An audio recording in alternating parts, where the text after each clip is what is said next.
देखो last class में जो हमने चौथी कंडीशन निकाली थी, लिखी थी चौथी कंडीशन के लिए इक्वेशन, किसके लिए? एच वेक्टर के स्पर्शीय घटक के लिए जो हमने इक्वेशन निकाली थी, वो इक्वेशन क्या थी आपके? B two C H vector dot DL vector plus B two A H vector dot DL vector. अब यहाँ पे देखोगे तो ये जो है B2C के लिए आपके डायग्राम के अंदर जो सरफेस आ रही थी या जो लाइन आ रही थी वो कौन से माध्यम के अंदर आ रही थी? माध्यम फर्स्ट के लिए आ रही थी। तो यहाँ पे ये क्या आ जाएगा 1 और ये किसके लिए आ जाएगा? 2 के लिए। और D2A था जो वो वाला पद जो था वो कौन से माध्यम के अंदर आ रहा था? सेकंड माध्यम। इस तरीके से था A B C और D। अब देखो ये कौन से माध्यम में है? ये माध्यम फर्स्ट में। और ये कौन से माध्यम में है? माध्यम सेकंड में। यहाँ पे क्या था? H2 वेक्टर और यहाँ पे क्या था? H1 vector. ठीक है, तो उसके बाद में दूसरी तरफ जो इसका समीकरण था वो क्या था? A J vector dot BS vector plus A del by del T D vector dot BS vector. अब आपको यहाँ पे ये ध्यान रखना है कि जो एक रूल होता है, क्या हमेशा आप समाकलन में से क्या कर सकते हो? अवकलन को बाहर निकाल सकते हो। ये ध्यान रखना, समाकलन में से क्या कर सकते हैं?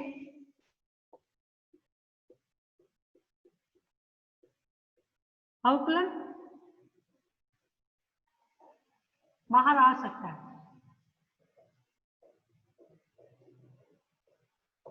लेकिन इसका उल्टा जो दूसरा मान है कि हम अवकलन में से कभी भी क्या नहीं कर सकते? कभी भी समाकलन को बाहर नहीं निकाल सकते।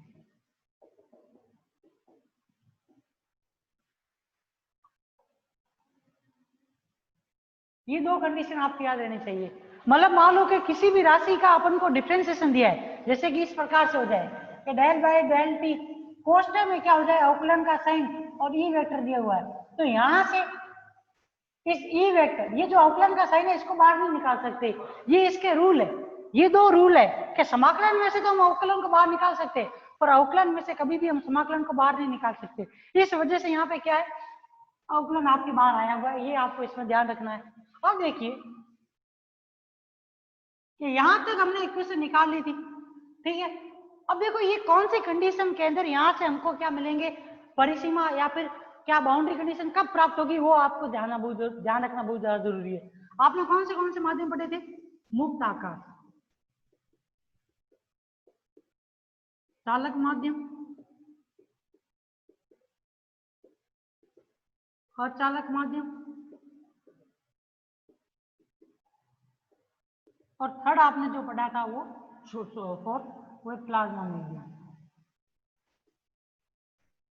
अब देखिए यहाँ पे मुक्त आकाश के अंदर, तो मुक्त आकाश के अंदर आपको मालूम है ये टर्म 0 हो जाती है, ठीक है। दूसरी वाली टर्म का आप क्या कर सकते हो? जे वेक्टर।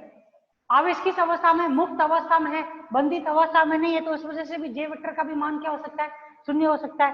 दूसरी चीज चालक माध्यम। चालक माध्यम में आप देखोगे तो चालक माध्यम में आपको मालूम हो तो जो जे वेक्टर है उसका मान कभी भी 0 नहीं होता। चालक माध्यम में हमेशा जो धारा बहेगी, धारा का जो घनत्व होगा या चालन धारा घनत्व, जो धारा बहेगी या धारा के कारण जो घनत्व होगा वो हमेशा किसके कारण होता है? आवेशों के कारण। आवेशों के कारण क्या होता है? धारा का प्रवाह होता है। उस वजह से यहाँ पे इसके पास में क्या होती है? चालकता सिग्मा होती है। और जे वेक्टर किसके बराबर होता है? सिग्मा ई वेक्टर के। परंतु वहीं पर आप देखोगे तो चालक माध्यम में क्या होता है? चालक माध्यम में हमेशा जो मैक्सवेल की फर्स्ट इक्वेशन वो क्या होती है? 0 के बराबर। क्योंकि आपको मालूम हो कि जो चालक माध्यम होता है उसमें रॉ का मान क्या होता है? 0। क्योंकि जितना उसके पास पॉजिटिव आवेश होता है उतना उसके पास में नेगेटिव आवेश होता है। उस वजह से पॉजिटिव आवेश नेगेटिव आवेश को कैंसिल आउट कर देगा और रॉ का मान क्या हो जाता है? 0 हो जाता है, ठीक है। और अचालक माध्यम में चालकता का मान क्या हो जाता है? 0। ठीक है, और इसमें किसी प्रकार के कोई भी आवेश के कारण कोई भी धारा नहीं बहती है, ठीक है। तो इस वजह से यहाँ पे जो है चालक का मान क्या हो गया, तो चालकता का मान 0, तो जे वेक्टर क्या हो गया 0। और दूसरी कंडीशन इसके अंदर जो है वो पहली जो रो है उसका मान भी इसमें 0 होता है कि स्थिति के परिवर्तन होने के साथ में, ठीक है। तो उस वजह से यहाँ पे जो अचालक माध्यम होता है, कौन सा अचालक माध्यम, उसमें जे और डी दोनों का मान क्या होता है 0 के बराबर, परंतु चालक माध्यम जो होगा उसमें जे का मान 0 के बराबर नहीं होगा। और लास्ट में जो आपका प्लाज्मा माध्यम आता है उसके अंदर भी क्या होती है, प्लाज्मा माध्यम की भी एक कंडक्टिविटी सिग्मा होती है, उस वजह से जे वेक्टर क्या नहीं होता, नॉट इक्वल टू 0, परंतु डी वेक्टर क्या हो जाता है इक्वल टू 0 इसमें भी। तो आप लोगों को इतना ध्यान रखना है कि जो ये चारों माध्यम है उन चारों माध्यम में से कब हमें एच वेक्टर की स्पर्शरेखीय घटक की प्राप्ति होगी, या फिर जो स्पर्शरेखीय घटक का जो परिसीमा या बाउंड्री कंडीशन कौन से केस में प्राप्त होगी, वो आप लोगों को ध्यान रखना है। एक तो चालक माध्यम में और एक अचालक माध्यम। इन दोनों माध्यम के लिए आप क्या कर सकते हो, इन बाउंड्री कंडीशन को ज्ञात कर सकते हो। वो बाउंड्री कंडीशन क्या है वो देख लो।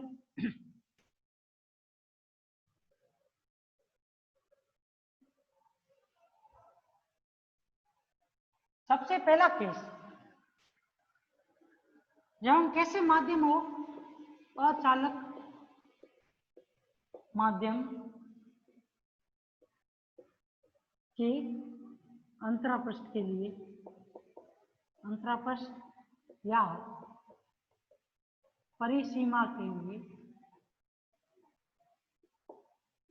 के लिए क्या होगा, आवेशों के कारण कोई भी धारा नहीं, या फिर ये कह सकते हो इसकी चालकता 0 होती है, तो सिग्मा का मान 0, तो उस कंडीशन में जे वेक्टर किसके बराबर हो गया 0 के, तथा साथ ही साथ डिस्प्लेसमेंट वेक्टर का मान भी क्या होता है 0 होता है। तो जब इन मानों को इस समीकरण में रखोगे तो यहां से आपको क्या मिलेगा, इसको कितने नंबर लगा दें, ये आपके नंबर हो जाएगी 3 है, या फिर तो अब यहाँ पे देखोगे तो जब सिग्मा वेक्टर किसके बराबर 0 के, जे वेक्टर 0 के, डी वेक्टर भी 0 के बराबर हो गया, तो उस कंडीशन में आप देखोगे यहाँ से इक्वेशन क्या मिलेगी, पुनः इक्वेशन नंबर 6 से बी से सी h1 vector dot dl vector plus d2a h2 vector dot dl vector किसके बराबर आ गया 0 के। परंतु यहां पे देखोगे जो ये दोनों ही पथ है, पथ BC तथा दूसरा कौन सा DA क्या है, एक दूसरे के परस्पर क्या है विपरीत है, इसलिए BC वेक्टर किसके बराबर होगा माइनस के DA वेक्टर के बराबर होगा। तो यहां से जब हम इंटीग्रेशन को हटाएंगे, लाइन इंटीग्रेशन को, तो यहां पे क्या आएगा H vector dot BC vector plus H2 vector dot DA vector बराबर 0। परंतु यहाँ पे आपने देखा कि जो BC वेक्टर और DA वेक्टर क्या है, एक दूसरे के विपरीत दिशा में है, परंतु पथ की लंबाई सेम है परंतु दिशा कैसी है विपरीत है। तो उस कंडीशन में जो ये BC वेक्टर क्या है माइनस के DA वेक्टर के, और इसका मान क्या है H वेक्टर के बराबर, जो कि नॉट इक्वल टू 0 है। तो यहाँ से क्या आ जाएगा H1 vector parallel minus H2 vector parallel, poster में बाहर क्या आ जाएगा H इक्वल टू 0। यहाँ पे H का मान 0 के बराबर नहीं है, जो आपने क्या लिए विड्थ ली है इस आयताकार पृष्ठ की वो 0 नहीं है। तो इस कंडीशन में 0 क्या होगा H1 vector parallel minus H2 vector parallel is equal to 0। तो यहाँ से H1 वेक्टर पैरेलल किसके आ जाएगा H2, इसको नंबर लगा लेना 7। अब इक्वेशन नंबर 7 से क्या है, आप लोगों को इतना ध्यान रखना है जब भी आप कौन सा पृष्ठ लोगे अचालक माध्यम लोगे, मतलब जो माध्यम ले रहे हो आप वो माध्यम कैसा हो अचालक माध्यम होगा, तभी क्या होगा H वेक्टर का स्पर्शरेखीय घटक क्या होगा सतत होगा, ये आपको ध्यान रखना है। तो यहाँ पे ध्यान रखना यदि माध्यम कैसा है अचालक है, तो माध्यम अचालक है तो चुंबकीय क्षेत्र H वेक्टर का स्पर्शीय घटक क्या होगा? घटक सतत होगा। ठीक है, ये कंडीशन कौन से में? इक्वेशन नंबर 7 से। सिर्फ कौन से माध्यम के लिए सतत होगा? अचालक माध्यम के लिए। अब दूसरा माध्यम जो है आप लोगों ने पहले भी पढ़ रखा है, वो कौन सा है? अचालक माध्यम।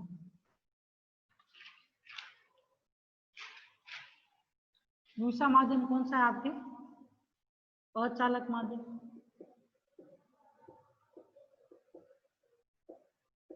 अचालक माध्यम में, सॉरी, चालक माध्यम। चालक माध्यम में क्या होता है? जे वेक्टर इज टू क्या होता है?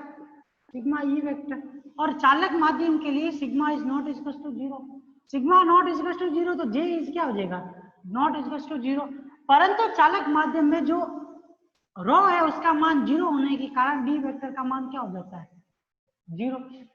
तो उस कंडीशन में आपको ये ध्यान रखना है कि अचालक जो चालक माध्यम है उसके लिए H1 vector parallel is not equal to क्या हो जाएगा? H2 vector. तो ये ध्यान रखना कि जो ये दो कंडीशन निकली है, ये इक्वेशन नंबर 8, ये किसके लिए निकली है? चालक माध्यम के लिए। चालक माध्यम में क्या होगा? माध्यम में H वेक्टर क्या होता है? असतत। H वेक्टर का स्पर्शीय घटक क्या होगा? असतत होता है।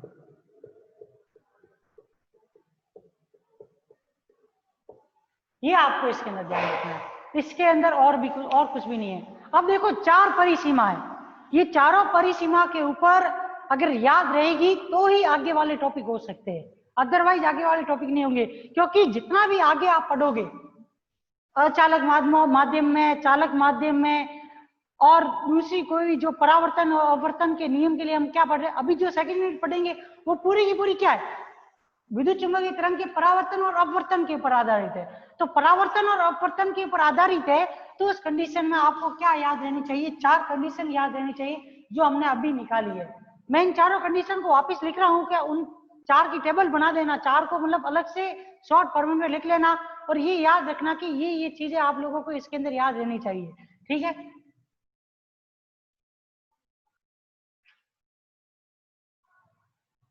सबसे पहले हमने जो निकाली थी वो क्या थी? V1 परपेंडिकुलर इक्वल टू क्या था? V2 perpendicular. सेकंड हमने जो निकाली थी वो क्या थी? V1 perpendicular equal to V2 perpendicular, यदि क्या हो जाए? सिग्मा किसके बराबर हो? 0 के। और अगर D1 परपेंडिकुलर माइनस के D2 परपेंडिकुलर इक्वल टू क्या होता है? सिग्मा, यदि क्या होता है? Sigma is not equal to 0। ये दूसरी कंडीशन। इसी प्रकार से जो तीसरी कंडीशन हमने निकाली थी वो क्या थी? E1 पैरेलल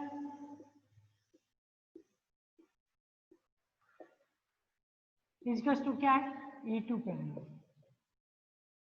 फोर्थ कंडीशन है आपके अचालक माध्यम में।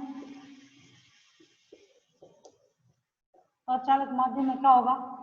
H1 पैरेलल इक्वल टू क्या हो जाएगा? H2 vector parallel. परंतु जब हम चालक माध्यम लेंगे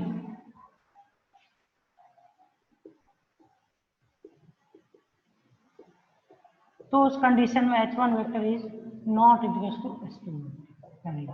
इतना इसके अंदर आपको ध्यान रखना है। ये 4 इक्वेशन जो है सबसे इंपॉर्टेंट है। अगर ये 4 परिसीमा याद रहेगी तो इस यूनिट को समझने में कोई भी दिक्कत नहीं होगी, या इसके आगे वाले टॉपिक को समझने में कोई भी दिक्कत नहीं होगी। अब जो है आप लोगों को क्या पढ़ना है वो है दो अचालक माध्यमों में,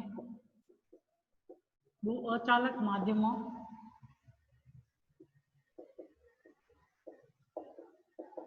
या कैसा? परावैद्युत माध्यम के अंतरापृष्ठ पर विद्युत चुंबकीय तरंग का अपवर्तन व परावर्तन का के नियम पढ़ने।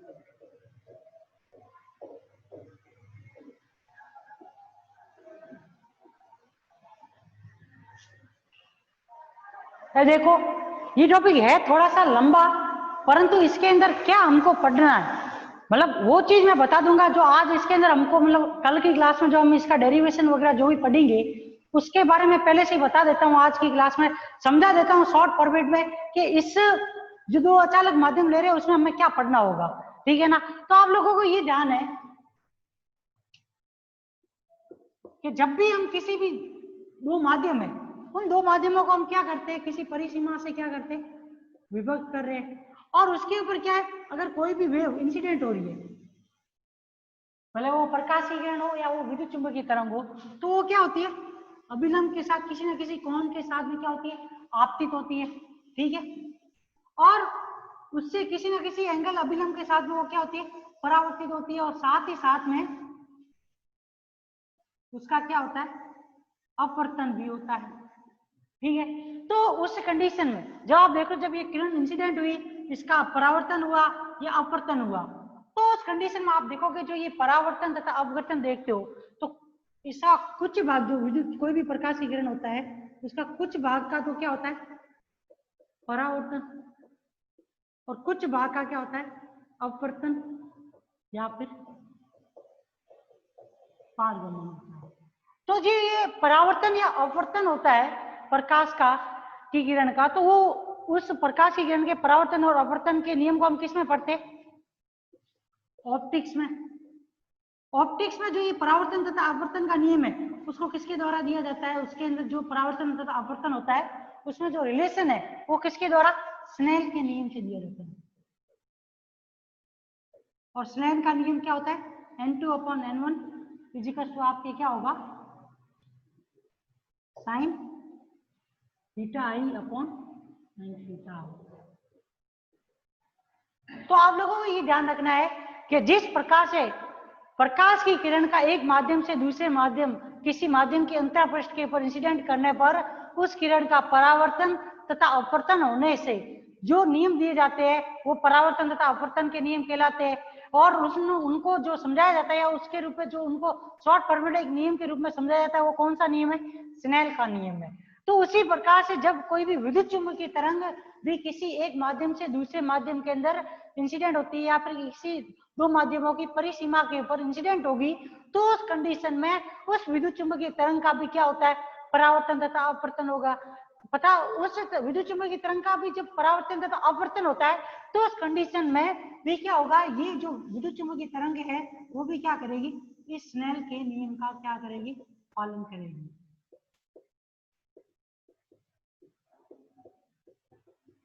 तो हमें क्या करना पड़ेगा, जिस प्रकार से हम ऑप्टिक्स के अंदर स्नेल के नियम की उत्पत्ति करते हैं उसी प्रकार से हमें क्या करना पड़ेगा, इस अचालक माध्यमों के अंदर विद्युत चुम्बकीय तरंगों के भी स्नेल के नियम की उत्पत्ति करनी पड़ेगी।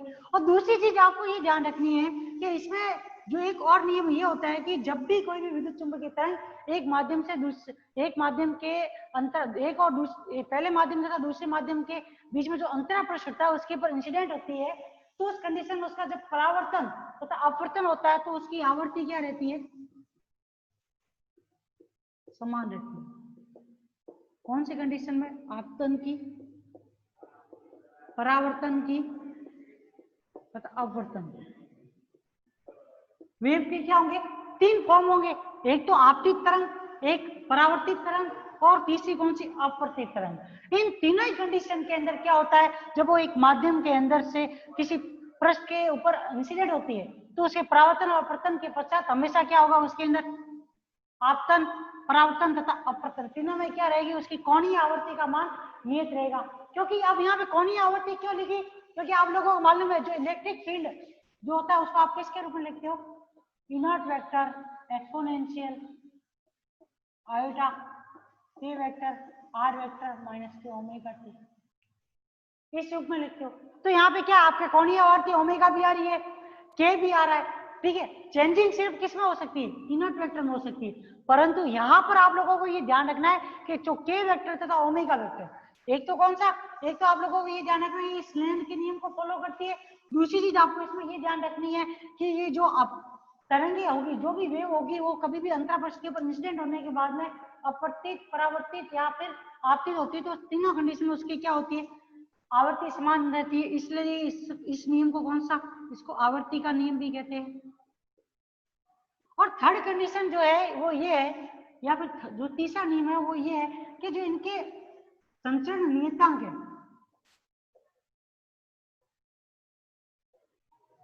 उसके मान भी हमेशा क्या रहते हैं,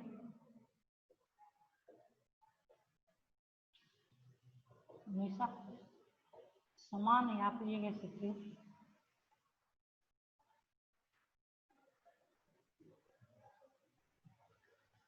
परिवर्तन ओनली फॉर किस चीज का होता है, परिवर्तन हमेशा आप लोगों को इसमें ये ध्यान रखना है, जब एक माध्यम से दूसरे माध्यम पे कोई भी वेव इंसिडेंट होती है या परावर्तित या अपवर्तित होती है, तो उस कंडीशन में उसके घटक, लंबवत घटक या आपतित घटक परिवर्तित होंगे।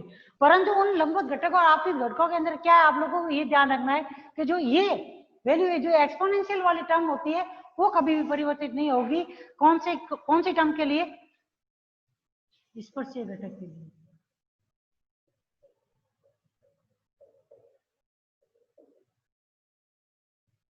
ये इतना इसके अंदर ध्यान रखना है आपको, और कुछ भी नहीं।